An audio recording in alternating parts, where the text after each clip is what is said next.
Het is mij een groot genoegen van vader Alexis te mogen inleiden.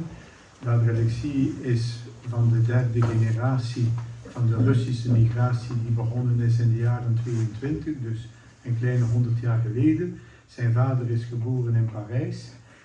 Dat was het toenmalige centrum waar alle vluchtelingen vanuit de beginnende Sovjetrevolutie naartoe gekomen zijn, de stad Parijs.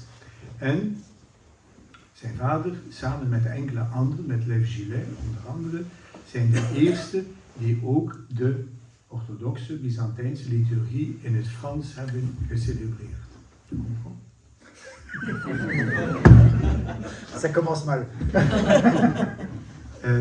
En zijn vader is degene die vanuit Parijs naar Brussel gekomen is, naar de inmiddels ontstane gestichte Franstalige parochie onder leiding van vader Marc Nicaise, die hier ook op de foto staat.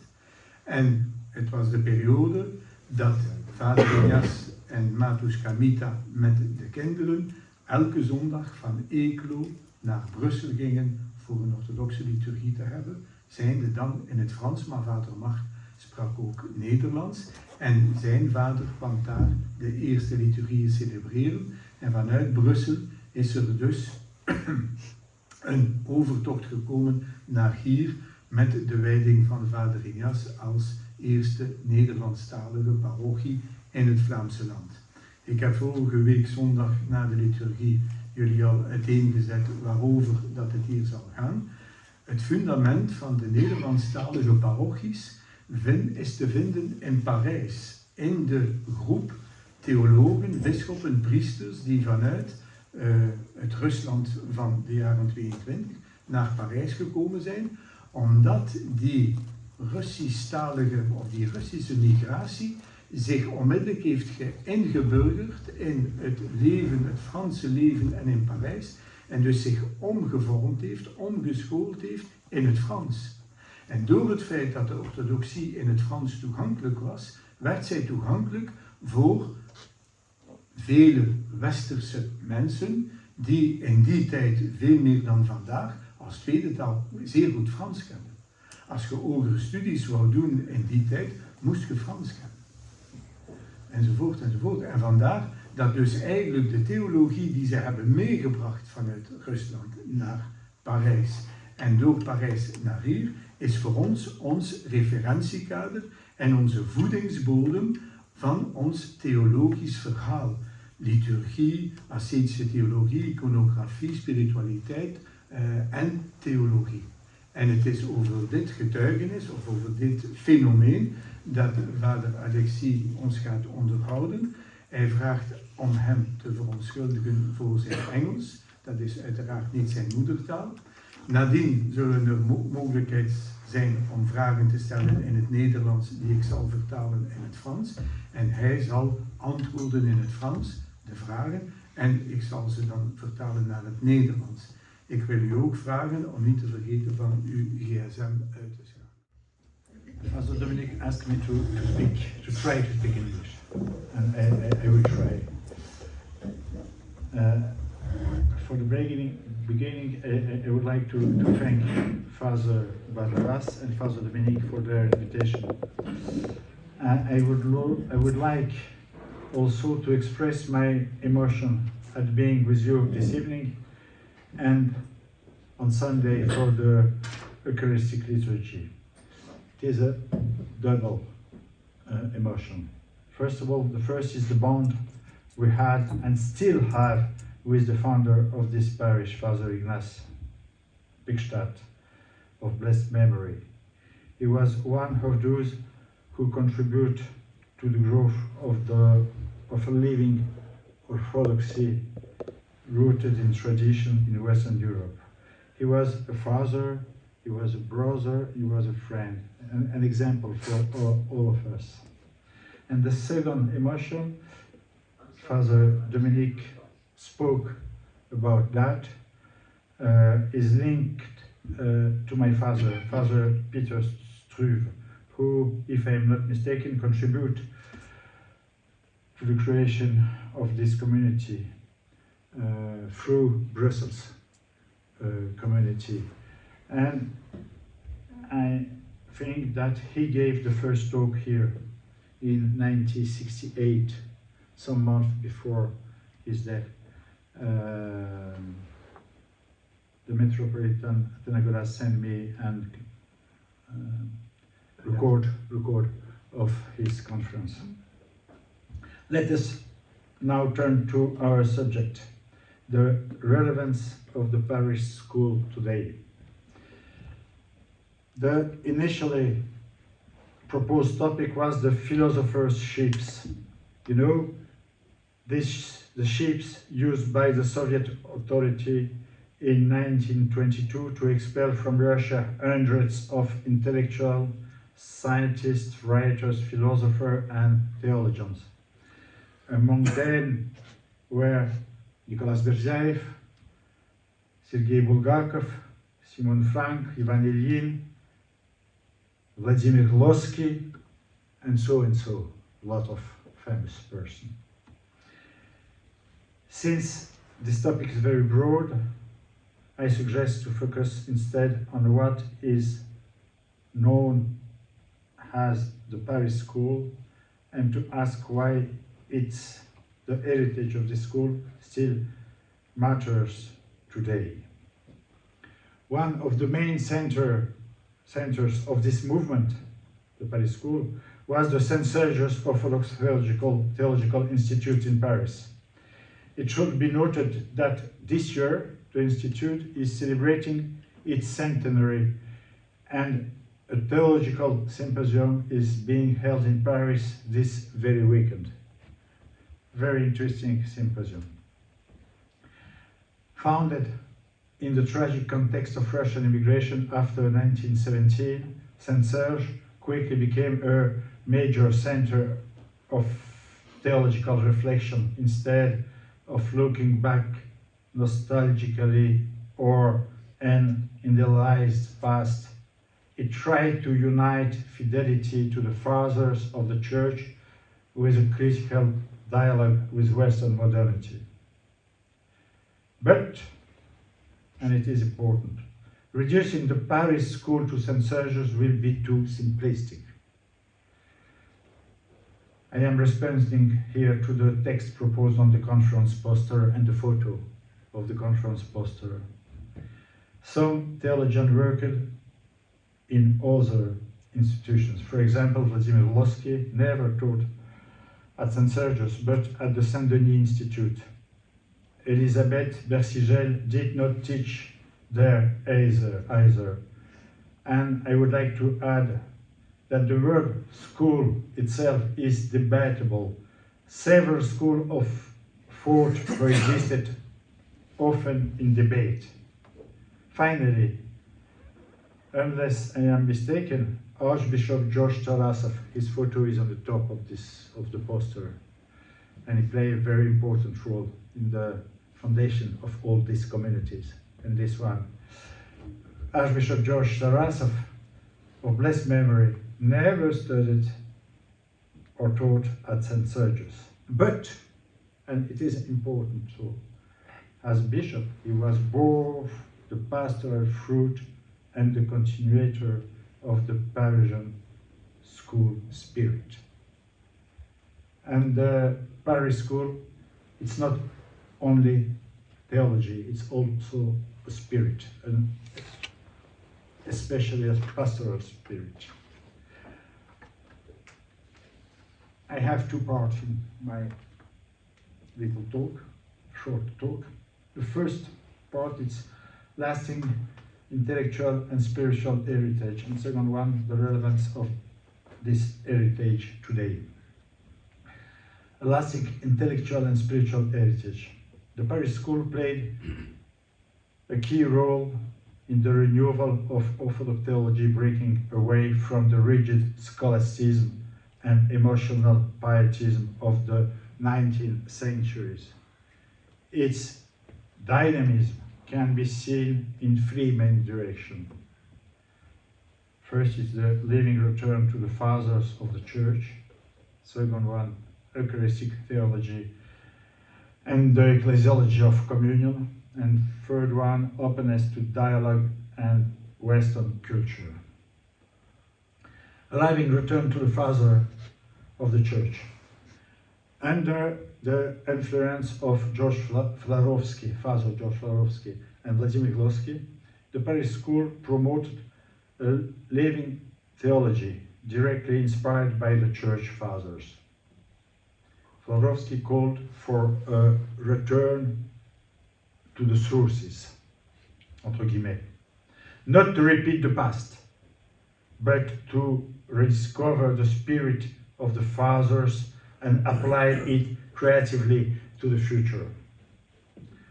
Glosky, for his part, brought back the central ideas of apophatic theology and deification, theosis, revitalisant Orthodoxe thought.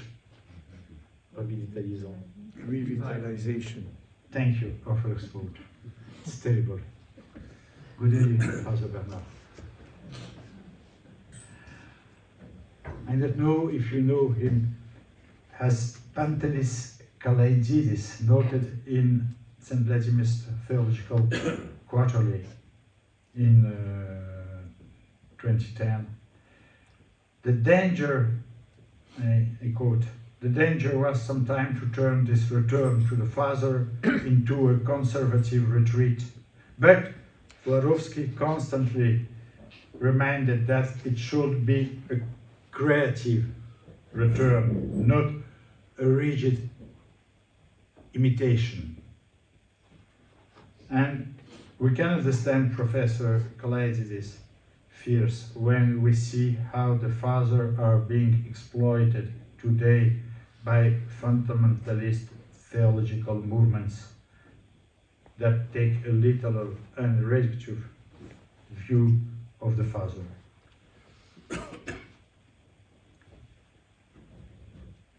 The second point is the Eucharistic theology and the ecclesiology of communion. Theologians like Nikolai Afanasiev, Alexander Schmemann, or Cyprian Kern, fathers, they are priests, all three, deeply renewed the understanding of the Church. They state that the Church is first and foremost revealed in local Eucharistic communion. This vision, centered on the liturgy and the Eucharist, profoundly marked Orthodox theology and shed light on the mission of the Church in the world. Schmemann also showed the essential link between liturgy and Christian anthropology. Through the liturgy, we discovered what it means to be human, a being called to communion and transfiguration. Third mission is openness to dialogue and Western culture. Established in the West, the Paris school became a laboratory for ecumenical dialogue. Figures such as Father Serge Bulgakov engaged in a deep exchange with Catholic and Protestant thinkers. This openness helped Orthodoxy to step out of a kind of isolation and anticipate major contemporary debates about Christian unity and the meeting of faith and modernity. In contrast to a theology that was often sclerotic in Orthodox country, the Paris school opened the doors and windows wide. Second part, the relevance of this heritage today. As we know, today the Orthodox Church stands as a crossroads. The heritage of the Paris school offers valuable guidance for addressing several challenges. Two main directions. First is facing secularization and nihilism. I will not speak a lot about that. Just note that the intellectual and spiritual approach of the Paris School helps to reconnect faith and reason in a post-Christian world. It was completely new for the Church at this time. And the return to the Fathers, understood as a living experience of faith, shows that Orthodox tradition is not a set of frozen rules, but a path of spiritual transformation, deeply human and always relevant. We'll have the opportunity perhaps to speak about that later in French. And second point about the relevance of this heritage today is facing internal and geopolitical tensions.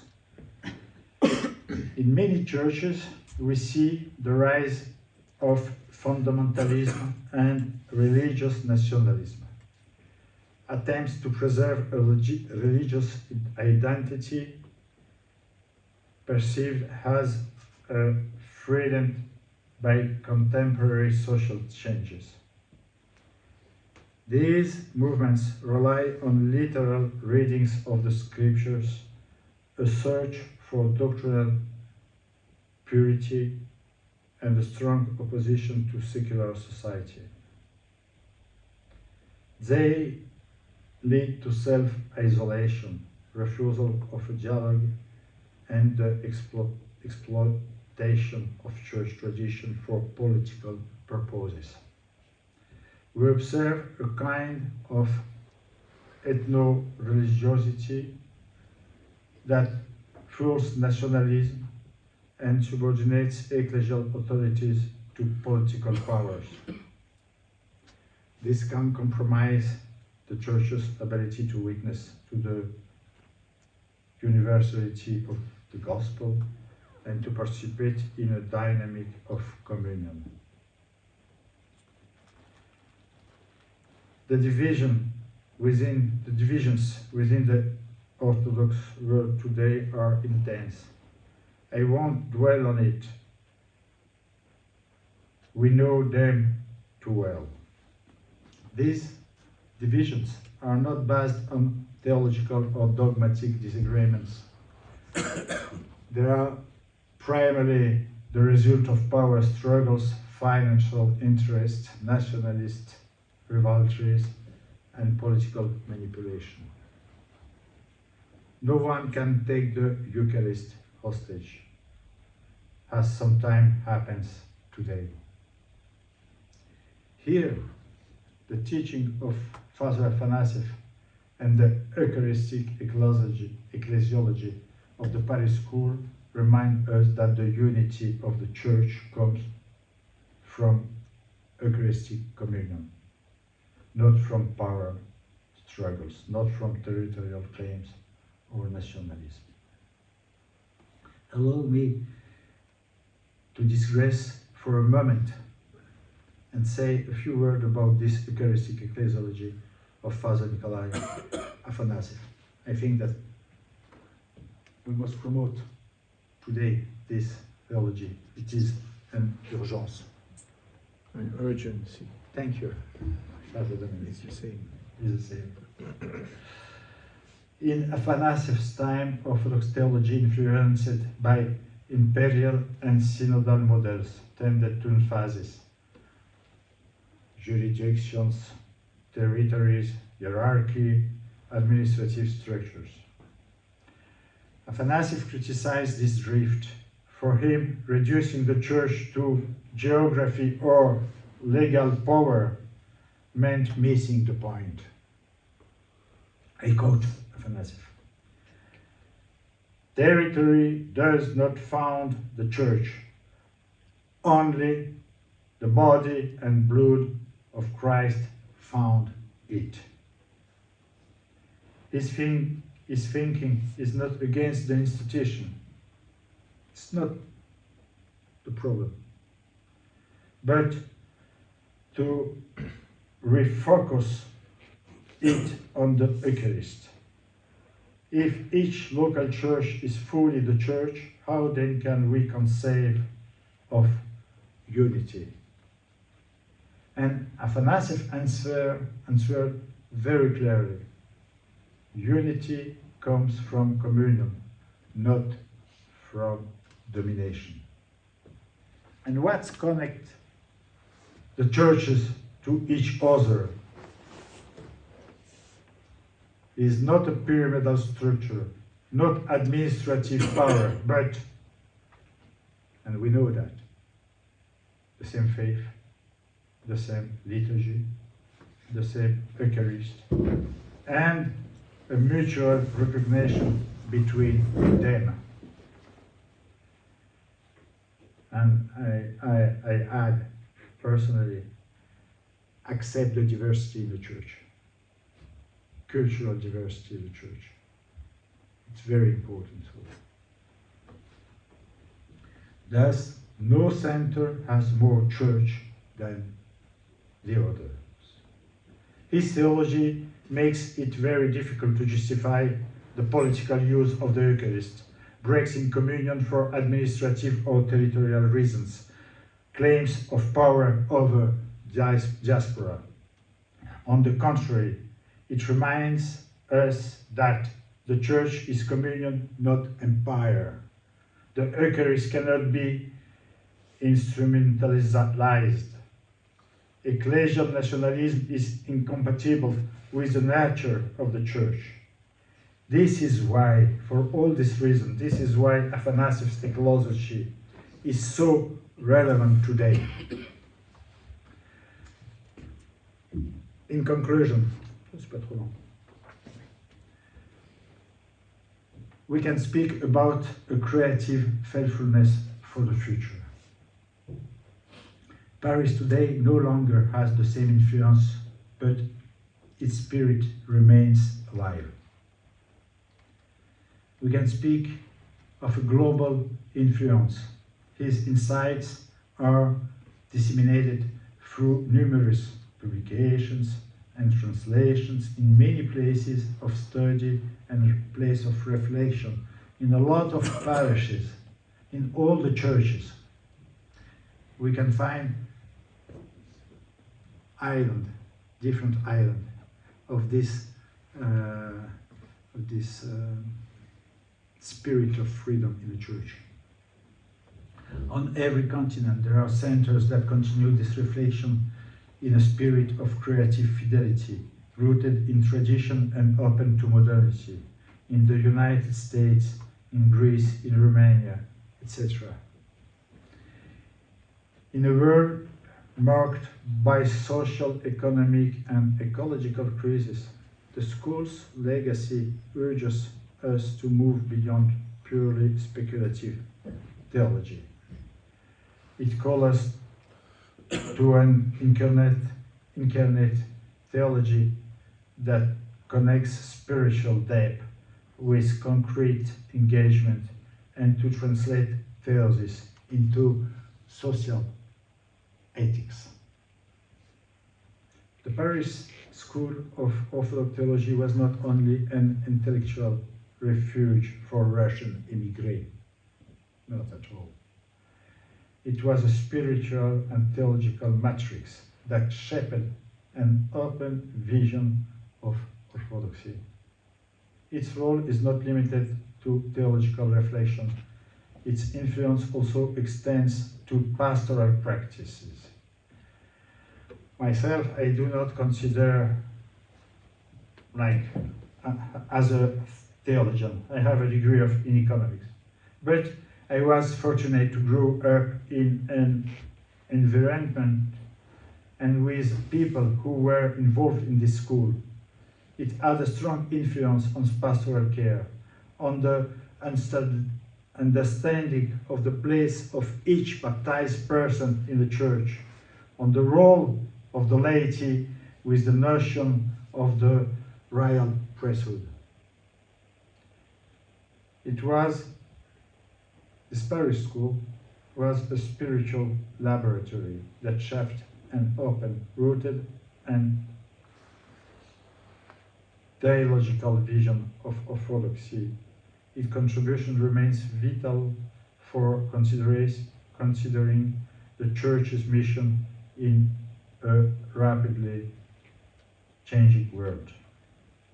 More than ever, the creative faithfulness is endowed the ability to draw from ancient sources to answer new questions remains a precious resource for the Orthodox Church today. Thank you very much.